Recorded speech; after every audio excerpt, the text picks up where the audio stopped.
નમસ્કાર મિત્રો, ભગવાન શનિદેવ મહારાજ આજે રાતથી 70 વર્ષ સુધી આ રાશિના જાતકો પર ધન ખર્ચ કરશે। ભગવાન શનિદેવ 12 રાશિઓમાંથી કેટલીક રાશિઓને લઈને ખૂબ જ પસંદ થઈ ગયા છે।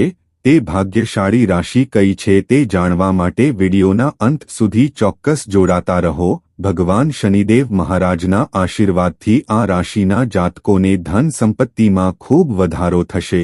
સૌથી પહેલા શનિદેવ મહારાજના સાતા ભક્તોએ આ વિડિયો અવશ્ય લાઇક કરવો, જેથી કરીને તમને શનિદેવ મહારાજના આશીર્વાદ પ્રાપ્ત થઈ શકે। તો આવો મિત્રો જાણીએ તે ભાગ્યશાળી રાશિઓ વિશે જેના પર ભગવાન શનિદેવ મહારાજ આખા 70 વર્ષ સુધી તેમની વર્ષા કરશે અને આ રાશિના લોકોને ઘરની પ્રાપ્તિ થશે। આ સિવાય મિત્રો મે મહિનામાં પણ બનશે લક્ષ્મી નારાયણ રાજયોગ, જેનાથી આ 3 રાશિવાળા લોકોના કિસ્મતના સિતારા ચમકી જશે અને તેમને દરેક ક્ષેત્રમાં સફળતા પણ મળશે।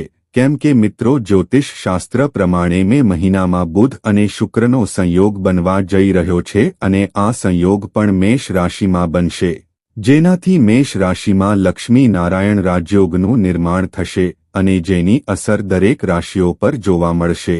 પરંતુ આ 3 રાશિઓ એવી છે જેનું આ સમયે ભાગ્ય ચમકી શકે છે, સાથે આ રાશિઓની ધનસંપત્તિમાં પણ વધારો થઈ શકે છે।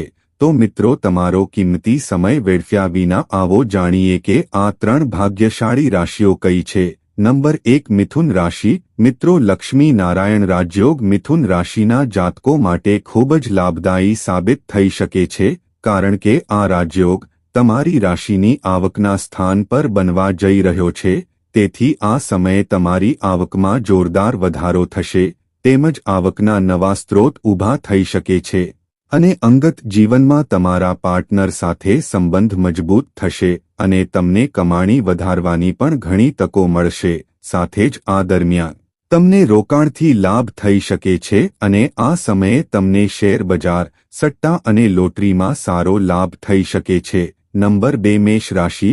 તમારા લોકો માટે લક્ષ્મી નારાયણ રાજયોગ લાભકારી સાબિત થઈ શકે છે, કારણ કે આ રાજયોગ તમારા લોકોની રાશિથી લગ્ન ભાવ પર બનવા જઈ રહ્યો છે। તેથી આ સમયે શુક્રના પ્રભાવથી તમારા વ્યક્તિત્વમાં નિખાર આવશે, સાથે જ તમને કરિયરમાં વિશેષ લાભ થશે અને તમે સફળતા મેળવવા માટે કોઈ મોટું પગલું ભરી શકો છો કે પછી કારોબારમાં રોકાણ વિશે વિચારી શકો છો અને સાથે જ આ સમયમાં પરિણીત લોકોનું લગ્ન જીવન શાનદાર રહેશે। તેમજ આ દરમિયાન કુંવારા લોકોને લગ્નનો પ્રસ્તાવ પણ આવશે। નંબર 3, કર્ક રાશિ। મિત્રો કર્ક રાશિના જાતકોને લક્ષ્મી નારાયણ રાજયોગથી અતિ ઉત્તમ લાભ થઈ શકે છે, કારણ કે આ રાજયોગ તમારી ગોચર કુંડળીના દશમ ભાવ પર બનવા જઈ રહ્યો છે। તેથી આ સમયે તમે કામધંધામાં સારી પ્રગતિ કરી શકો છો, સાથે જ આર્થિક રૂપથી પણ તમે પહેલા કરતાં વધારે મજબૂત બનશો। તેમજ તમારા સ્વાસ્થ્યના મામલામાં આ સમય સારો છે। જે લોકો બેરોજગાર છે તેમને નવી નોકરી મળી શકે છે, સાથે વેપારીઓને પણ સારો ધનલાભ થવાની સંભાવના છે। હવે જાણીશું તે ભાગ્યશાળી રાશિઓ વિશે। નંબર 1, મેષ રાશિ। આ રાશિમાં ભગવાન સૂર્યની સાથે ગુરુ બૃહસ્પતિ બિરાજમાન છે। તેવામાં આ જાતકોને દરેક મુશ્કેલીમાંથી મુક્તિ મળી શકે છે। આ સાથે સંતાન કે પરિવાર તરફથી કોઈ ખુશીના સમાચાર મળી શકે છે, તેમજ તમારા કાર્યસ્થળમાં તમારી પ્રશંસા થશે। તેવામાં ઉચ્ચ અધિકારી તમારી ક્ષમતા જોઈને તમને પ્રમોશન કે કોઈ મોટી જવાબદારી સોંપી શકે છે।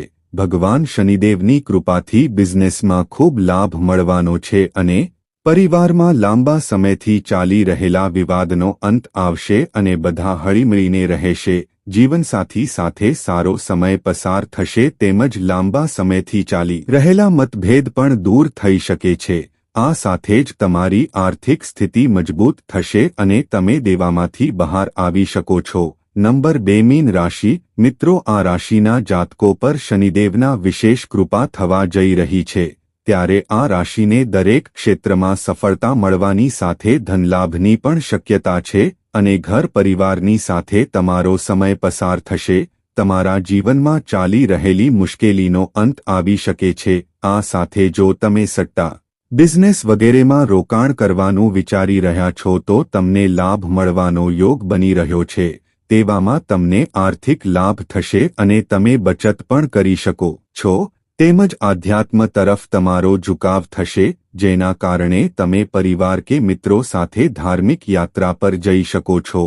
નંબર 3 તુલા રાશિ મિત્રો આ રાશિના લોકોના અટવાયેલા કામ થવા લાગશે સાથે જ તમે વાહન સંપત્તિ વગેરે ખરીદવાનો પ્લાન બનાવી શકો છો તેમજ શનિદેવની કૃપાથી પરિવારમાં ચાલી રહેલી તમામ સમસ્યાઓ ખતમ થઈ શકે છે। આ સિવાય તમારી આર્થિક સ્થિતિની વાત કરીએ તો કોઈ પ્રકારેથી ધનલાભનો યોગ બની રહ્યો છે તેવામાં તમે બચત કરવામાં સફળ થઈ શકો છો અને તમને કરિયર અને બિઝનેસમાં લાભનો યોગ બની રહ્યો છે। મિત્રો આ હતી તે ભાગ્યશાળી રાશિ જેના પર ભગવાન શનિદેવની વિશેષ કૃપા પ્રાપ્ત થવા જઈ રહી છે। તમને માહિતી પસંદ આવી હોય તો વિડીયોને લાઇક ચેનલ સબસ્ક્રાઇબ કરીને બેલ આઇકન પર પ્રેસ કરજો। જય શનિદેવ મહારાજ।